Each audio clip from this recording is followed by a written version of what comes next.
Stories change us, inspire us, encourage us, and keep us going. Green Chair Conversations is the place where story and change meet through authentic conversation as we learn and grow from a diversity of voices. Welcome to Green Chair Conversations. Hey everyone, today we have the privilege of sitting down with Dr. Tim Holler and Shad Berry, the founders of Kardia Collective, which is a community of skilled therapists, coaches, and consultants. Today we are going to discuss navigating the nuances of anxiety, worry, and loss, and how we can, really practically speaking, celebrate what's worth celebrating and grieve what's worth grieving. Shad, Tim, thank you so much for being here with us. Oh, it's our pleasure. In the green chair. Yeah. The green chairs. The green chairs. Thank you so much for having us. Yeah, thank you. It's an honor. I love y'all's story. I love hearing how, I remember Shad and I were having a conversation, and you kind of told me a little bit about how you guys met, a little bit about how Kardia Collective came to be. I would love to just kind of dive in on your story and how that all happened. Yeah, absolutely. Yeah. I tell people I didn't walk into counseling voluntarily. I got pushed, and I'm grateful that I did. But the circumstances around meeting Tim. So I've been married for 21 years now to my beautiful wife Veronica.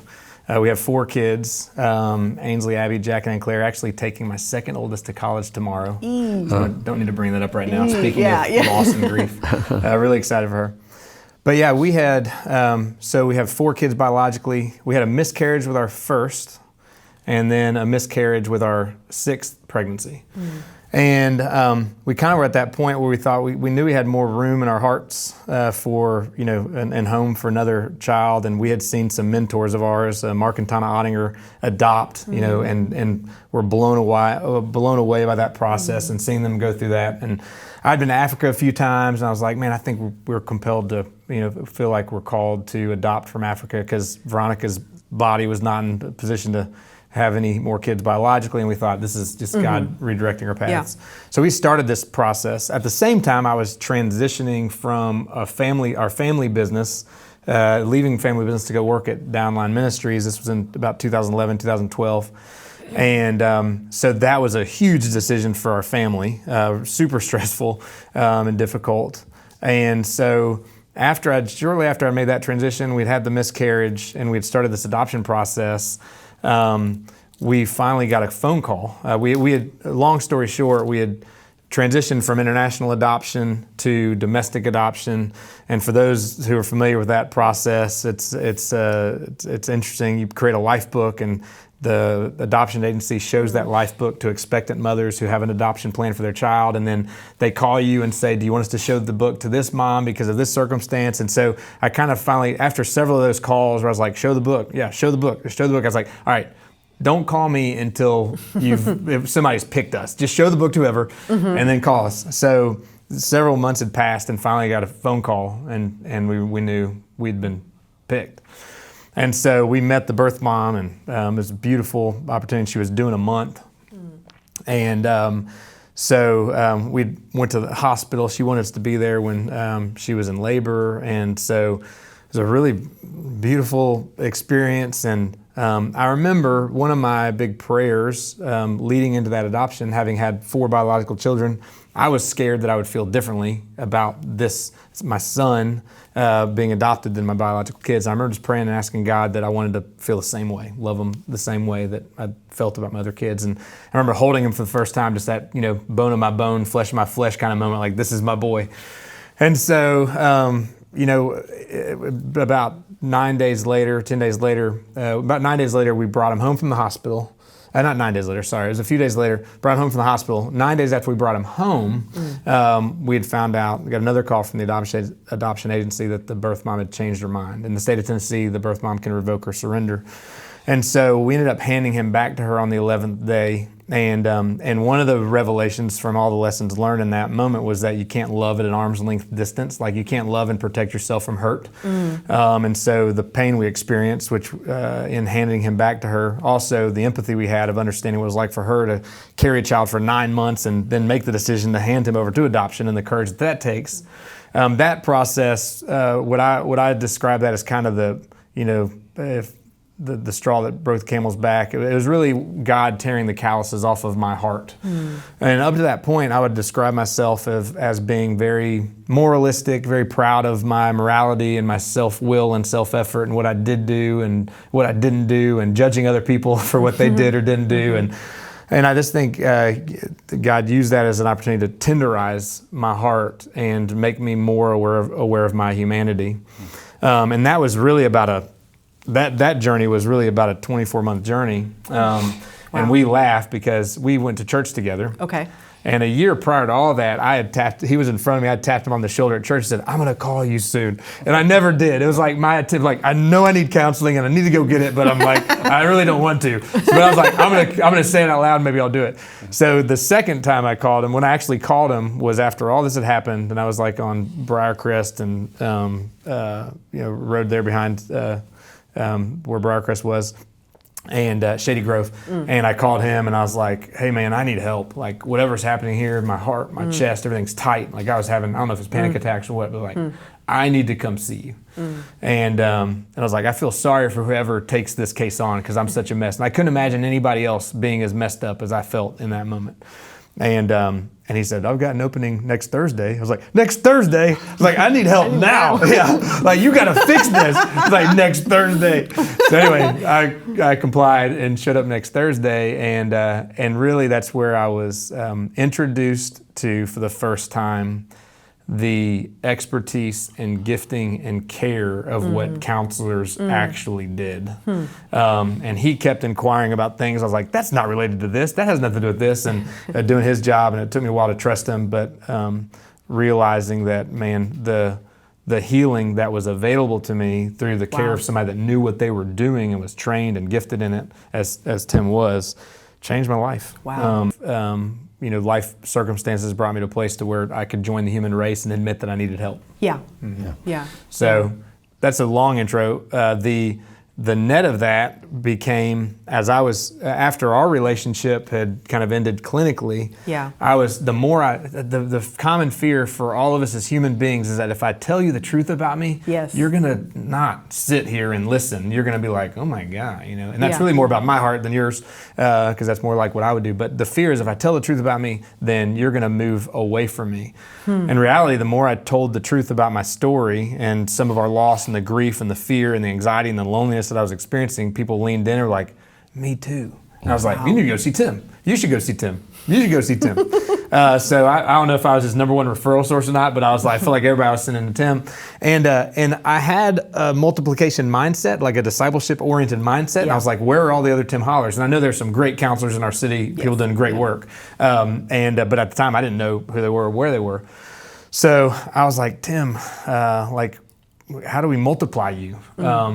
It's really cool how God orchestrated all of this because, and I'm going to tell your part of the story, but Tim was teaching for 25 years at Crichton College and Victory College. Victory College kind of began to decline, and we were like having a Panera conversation. It was like, why don't we do this full time? And we Panera this, the napkin idea, we can make Panera a verb. And we're like, what if we created a place that helped not only offer effective therapy, which is healing and support, but also trained effective therapists, to help them do more work, but helped everyone become more therapeutic. Basically a portable sanctuary, a safe place where anybody can get a cool drink of water. And so that was kind of the vision that we drew out, and that's really where it began. Yeah. You've been teaching for what you said, 20 plus years? 20 years, yeah. Yeah, and so that's a big transition, that's a huge shift to say, okay, I'm leaving this kind of realm that I've known, and then I'm gonna jump into starting our own thing. Yeah. I mean, that's a napkin in Panera. Right. It was huge. I thought I was going to retire teaching at Crichton College, Victory. Yeah. That was just my dream. That was just what I thought God had for us. And so when that started to fall apart, it just really became an issue of fear, which led to the only option we really had, was faith. I had to trust. And a dream being fulfilled too, because it was like, well, maybe this could work. And the piece I was missing all along was somebody filling that role that Shad filled. And so tell me a little bit about, you have a completely different wing than what Tim does. And so tell me a little bit about what you're doing, and then I'd love to hear what you're doing and kind of what you're seeing a lot of right now. I mean, I think... You want to go first? Sure. So Shad focuses much more on coaching, and I'll let him explain that, and also the business side of what we do, but I will focus more on the clinical side. And so when I say that, I'm dealing with people with anxiety, depression, loss, grief, marital problems, interpersonal conflicts, and then supervising or overseeing that part of what we do. And I wanted to specifically point out that during this COVID time, and you and I were talking about this earlier. Yes, I was going to ask you about it. Yeah. I haven't seen so much, which was kind of surprising, I think, to people, is that people are not coming in talking about how bad COVID is or how difficult the pandemic is, so much as they're coming in with anxiety and fear and loss and conflict with their family or addictions of all sorts, whether it's alcohol, drugs, or pornography, or, not so much gambling, to get a little bit of that. But the thing, or conflict with their family, or with their wives or husbands, it's just exacerbated. And they don't realize that it's related to the pandemic. I mean, they don't realize, oftentimes, they're not conscious of the fact that it's just, they are under a stress, under a difficulty they've never faced before. Yep. And they can't give themselves or each other the amount of grace that this warrants. No mercy. It's like, my husband is this, my wife is that, and they can't stop doing this. They don't stop to go, oh my gosh, she must be under a lot of pressure. I am under a lot of pressure. We can't even go out of the house without putting on a mask. Well, I have to worry every day whether or not my kid's going to get sick when she goes to school. I have to worry every day whether or not I'm going to give this disease, catch it unknowingly, and give it to my parents. You were talking about that earlier. Yes, right? Yeah. My mom right now has cancer.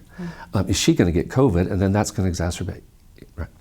And so these fears that are just an undercurrent, they don't realize, they don't make the connections, right, between that and the fact that they're arguing with their spouse all the time, or they're having problems at work all the time.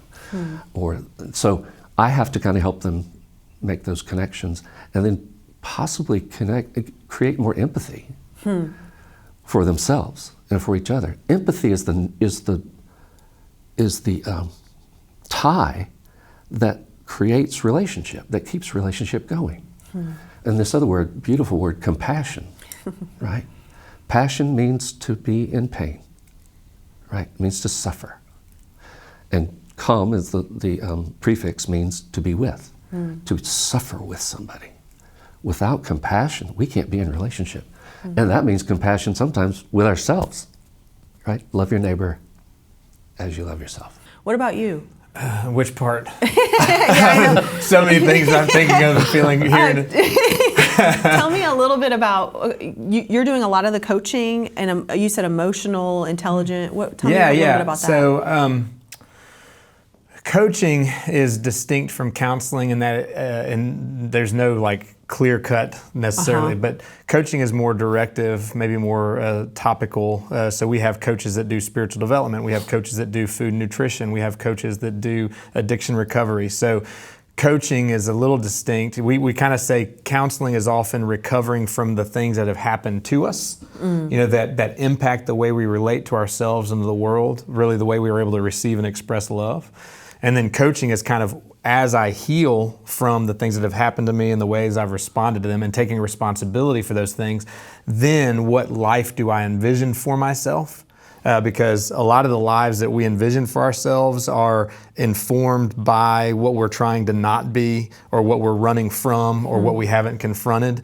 And so and that's part of where this stress, internal stress, can come from, is because we're trying to negotiate this tension in us that's like, this isn't really what I want, but I don't know another way. So coaching comes alongside of people in their recovery journey, healing journey, what we call sanctification and discipleship in that journey, and kind of helps provide some guidelines and accountability and support and structure. What do you say to people that are navigating that? I mean, I know each one is like its own whole thing, but in general, I mean, like what advice are you giving people that are navigating anxiety, worry, loss, particularly with you, Shad, I'd love you to lean into the loss piece. Like, that's another thing that always, it kind of has a way of always kind of coming up a little bit. And so I'd love for you guys to kind of lean into what you're encouraging people, what you would tell people that are listening, that are navigating that themselves. Yeah, that's a great question. From the clinical side, I heard a wise person once say... Was it me? That... The wise person? Sorry. Oh, okay, sorry. I said a wise person. Right. Yeah. Not a wise guy. That you can't talk yourself, and so this depends on the nature of where their anxiety is coming from, like in the person's world, in their life. Shad had mentioned, childhood experiences, family of origin issues. What's the root of the anxiety? You can't talk yourself out of something you didn't talk yourself into. So if you've got a family of origin issue, something that's back there that has been unresolved, and you didn't talk yourself into that anxiety, you can't talk yourself out of it. So then there's going to be some sort of mechanism or experience that you're going to have to go through that another person won't have to. If you've got an anxiety that comes from some sort of false belief, some false notion that you have talked yourself into, then maybe you can talk yourself out of it. Make sense? But if you have an anxiety that's rooted in a past trauma, okay, that it happened to you sometime in childhood or in early adulthood, that that just happened, like you said, that happened to you, you're not going to be able to talk yourself out of that. But you might be able to talk your body into responding differently, or go through some meditation process, some mindfulness technique, some deep breathing, something that actually physically changes the response of your body, that fight-flight mechanism. And that will change your response to your physical response, which begins to alter your anxiety. Does that make sense? Yes. Yeah, that's really good. And then your physiological response will change, and your emotional response will change, but not just directly by having a conversation with yourself. Yeah. And that can really, you can learn those things through the internet. You can Google mindfulness. Probably though, a person's going to have some professional help. Yeah, I think one of the things we combat, and that may be the wrong word, sounds combative, one of the things we try to confront lovingly is this general notion, so you're asking about loss specifically, this general idea that exists that really harms people, that emotions are bad. Right. So the general idea that, again, especially if we're talking about the context of the church, of like, well, I know they're in a better place in the event of losing somebody, or like not giving ourselves permission to grieve things that are worth grieving. Like you say, sadness is an honoring feeling. I said this earlier, I'm taking my second oldest daughter to college. That is filled with this intertwining convergence of the joy being this joy with sadness. Like I can look at her and say, you're not supposed to be here anymore. Like, you gotta go, and I don't want you to go. Like, and everything that, I can't talk about this much or else I will cry. Like I feel the chills, like my body is responding to the reality of what's gonna happen tomorrow, anticipating it. And even in the loss, in our failed adoption. Initially, before I started learning otherwise, when my kids would come at that stage shortly after we had lost Henry, and they'd say how sad they were or they cried, my initial response was to talk them out of it until I learned that no, the prayer I had about us loving him, their sadness is indicative of how well they loved him. My son, Jack, for a long time would say, if I said, hey, what was the happiest day of your life? He said, the day we got Henry. I was like, oh, that's sweet. What was the worst day of your life? The day we lost Henry. And I could look at him and go, you can be as sad about that as long as you want to. Like you can be as sad, like that tells me that you love that guy well. And I can't make this okay. Like we're gonna be okay, and there's nothing I can say that's gonna make that okay. But I trust in the power of love that somehow that time imprinted some way, shape, or form and left something that we won't know this side of it. So like the permission for people, I talk to so many people and like you were saying earlier about how hard we are on ourselves for being human. We beat ourselves up. So even if we admit our fear, we're ashamed of how afraid we are. When people cry, what do they say typically? I'm so sorry. I'm so sorry. Yeah. I don't want Right. to. I've talked to people that said, that have had major tragedies in their life, family members that have taken their own lives, and they said, I've only told 3 people. Yeah. It's like, well, how come? I just don't want to burden them. Yeah. So where does that go? What do you do with that? So, and so we operate on a grid of these 8 core primary colors of the heart of fear and shame and sad and lonely and guilt and glad and hurt. Like these are primary colors that are gifts if we take responsibility for them. So human emotions have a seat at the table. They're not the head of the table, but they're like Jesus experienced every one of those emotions. The guilt wasn't his own. It was ours that he took on himself. But sadness, he wept. Yep. Anger in the temple, purifying it.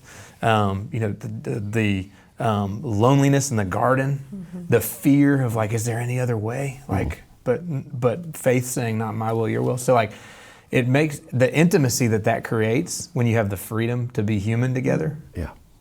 I feel like I just talked for a long time, but yeah, like that's like no, that's powerful. It's so powerful. Yeah, and so grieving is a gift. Like you can't heal a hurt unless you admit that it's hurt. And so we see people do that with physical ailments, that say, no, it's fine. No, it's fine. I'm fine. And until 20 years later, and it's really not fine, and you should have gotten it checked out 20 years ago. Yeah, that's really good because I do think. And it kind of even comes back to this layer of even, your struggle with even going to counseling to begin with, right? I didn't want to we don't want to, and you were saying, I don't want to tell people I'm going to counseling. I don't want to tell people, nobody wants to share their, just baggage. We all have it. We all have different layers that we have gone through that we don't prefer to share with anybody. Right. And then I think loss is another thing too. It's just so raw on our emotions. You had this phrase that really, I feel like kind of has directed in undercurrents of our conversation today.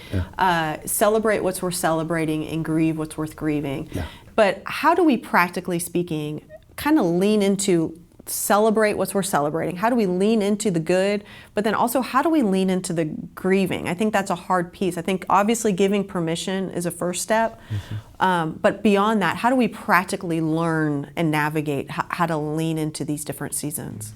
Yeah, that's a great question. And as Shad was talking, I wanted to point out, just give you an illustration. It's like if you ask you a question, if you get like a new car, if you buy a new car, what's the first thing you want to do? Drive it. Yeah? Yeah. Okay, second thing you want to do. Oh, okay. Show people, I guess? You want to share it with people, right? Yeah. You maybe even put it on the social media. Yeah, right? yeah. But you want to tell somebody about it, right? Why? Because I'm excited. Yeah. We got a new car. And you want someone else to be excited too. Excited with you, right? So in other words, you want to celebrate that, but you want someone else to celebrate the new car with you, right? Or you have a baby, or something good happens, you want someone to celebrate, because we can't celebrate alone. When we celebrate alone, it's empty, or it's not as full as it could be. So we need to celebrate together. We need to celebrate communally. So that's a big step. So if we want to say something's worth celebrating, we celebrate it with people. That's good. One of the things we're afraid of, by the way, just throw this in, we're afraid to celebrate our own successes because we feel like, especially in the church, like we're bragging. And we even quote that verse. I can't tell you how many times we've quoted it to our kids. Let another praise you, not your own lips, right? Just to keep our kids from being arrogant. It didn't work. No, when they see this, they'll forgive me. I know as kids that's not true. Yeah. But anyway, but that's not the only verse in the Bible, right? I love to point out the Apostle Paul in the New Testament where he finishes his life and he says, I've kept the faith. I've finished my course. And henceforth there's laid up for me the crown of righteousness, which the Lord, the righteous judge, will give to me in the latter day. He's going, yes. He's celebrating his finished life.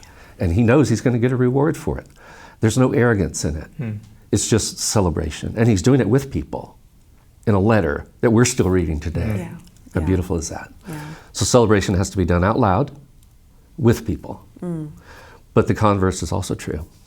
So when you go to John, is it John or Luke 11 with Lazarus? John 11? I think it's John chapter 11 where Lazarus dies. Yes. And or has been dead for 3 days, and all these people have gathered together, and Jesus shows up, right? And he's going to raise them from the dead, but there are mourners all over the place. Just an indication you can't grieve alone either. We have to grieve with people. We have to share our losses out loud with other people. Someone has died, something has been lost.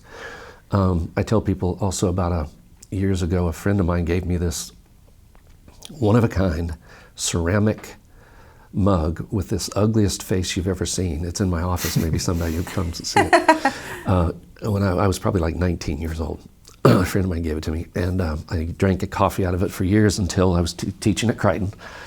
And I just hit my elbow on the door jamb when I was leaving my office, dropped it and broke it. And I cried because I loved this mug. And it just shattered, and I glued it back together with the best I could, I think with like Elmer's glue or something, but it won't hold coffee. But and so it's still on my shelf in my office, had it for over 40 years. That mug meant something to me. Yeah. And I'm still telling people over 40 years later about the loss, about that mug, 20 years later since I broke it, that it grieves me. See, I'm still telling that story. And we need to grieve with somebody. We have to tell the story out loud, and feel the feelings about it. Whatever we feel about the loss, express those feelings out loud with somebody. And then the goal of grieving is acceptance. Being okay with what's not okay. Yeah. And that's what acceptance is. Yeah. Becoming okay with what's not okay. It doesn't mean, this is a myth that we think, if I accept it, then that means it's okay. No, it doesn't mean it's okay. It means it's not okay. Yeah. But I'm okay. See? Yeah. The person shouldn't have died. The mug shouldn't have broken. Yeah. The loss shouldn't have happened. But I'm okay. Yeah. Because that's the world we live in, and that's this fallen, broken world we live in. Yeah. That's really good. I think the notion too that my sadness somehow will diminish my gladness is another like negative feelings take away from good feelings, and I'm supposed to be happy all the time. Yes. And when in reality it adds character and shape and depth to my joy. Right. Yeah. Like I always think about my grief or my fear or loss as kind of carving out this chalice that's able to hold more joy if I'm able to have more depth. And the other misnomer is people say, well, I don't want to go around. We all know somebody that overshares everything all the time. Right. Yeah. And so our minds a lot of times go to like, well, I don't want to be like that. It's like, and that's not what we're saying. Yeah. We're saying, do you have one person, two people, three people that do know everything, the good, the bad, the ugly, that I can be with, and they can be with me without shaming or judging or leaving me, without fear of abandonment, that they can show up and stay. We're not talking about sharing with everybody, but you've got to have that core. Every human being needs that, a space to be fully known and loved, as one day we will, as we are fully known and loved. Yeah. So I think that's part of that process, and learning to trust that there are people that can love me and be with me, even in my weakest, moments of what the things when I like myself the least. So that's good. That's really, really good. Really good.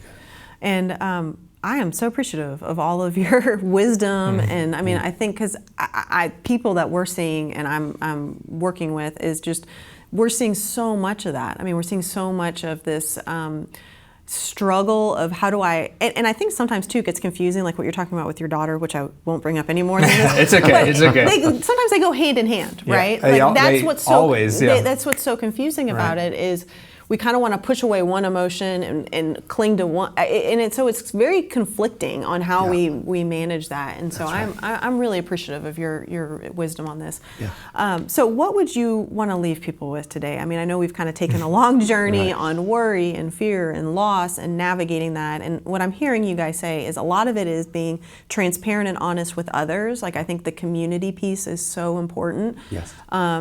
Professional help is so important. Obviously, we're all advocates of that. But anything you'd want to leave people with today, if they're hearing this and they're thinking, I'm really struggling with some serious anxiety, worry. I'm really kind of walking through and trying to navigate this loss or celebration in my life. Yeah. What would you want to leave those people with today? Yeah. The word that is kind of ringing in my head is surrender. Yes. And when I make the distinction between surrender and resignation. Resignation is an I quit. This will always be this way. This always happens to me. This is just who I am. Blah, blah, blah. That's resignation. That's withdrawal, isolation. Surrender is the admission or confession, acceptance that being human is not what's wrong with me. Like being human is what's beautiful and wonderful and unique about me. Being human here and now means that I'm going to have these emotional, physical realities and limitations that keep me in a posture of dependence on God and others.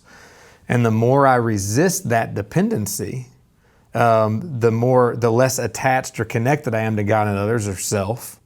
And so then the less intimacy I get to experience, which is actually where we find full living. So like when we talk about living fully, it's not about, material or experiential. It's relational. It is the relationship with self, God, and others. But I have to surrender to the fact of how badly I want it, how afraid I am of losing it. Like, I want you to like me. Like, are we friends? Are we okay? I want to be in relationship and connected with people. But our pride, like the gross nature of pride is this denial or refusal to admit that life gets to me, that it's bigger than me, that I feel like a little kid most days and want somebody to tell me it's going to be okay. And so that allows me to be vulnerable and surrender to that, so that then I can actually receive and I surrender outcomes that are beyond my control. Like so then I'm free to be just faithful and honest with where I am today. And just because that's where I am today, so again, back on the sadness piece, people are like, oh, I'm afraid if I'm sad now it's going to overtake me and I'll never recover from it. And it's like, no, okay, let's say that's a possibility. It's also possible that it could lead to healing and wholeness. And our tagline, which wasn't picked flippantly, of courage, hope, and freedom. We want people to live with more courage. The root word of core, Latin root is heart. So it takes a lot of courage to live freely. Like it takes a lot of courage to show up and fully participate in my life, as opposed to living reactively and managing my image and managing my perception. But courageously show up with what I have, what I don't have, and what I care about. And hope is that inexhaustible flame in every one of us. It's that eternity in our hearts that says, I know there's a place called home, but I'm not there yet. But I can't stop thinking about it and pursuing it. And I'm not going to quit representing it, even though I have no control over what happened.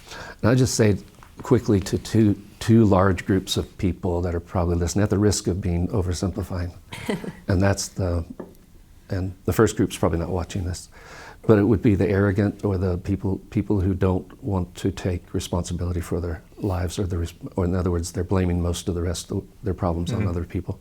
And that's the humility, is to take the risk of humbly saying, I need to take responsibility for my life. And that means maybe reaching out for help and telling the truth about what's really going on inside, and that life can be better, and that's going to start with me taking responsibility. The other group is the people who are beating themselves up, the low self-esteem, the dependent people, the ones who can't give themselves any mercy or compassion or empathy. I would say to them, be kind to yourself. Show yourself some mercy, show yourself some compassion, show yourself some empathy, and speak about that. Push that to the surface. Take the risk of saying, would someone please, in their world, a safe person, would you please see me? And whether that's professional help or a pastor or someone, please, I need someone to see me. This is a worldly, this is an, I know this word's overused, but unprecedented time. Yeah.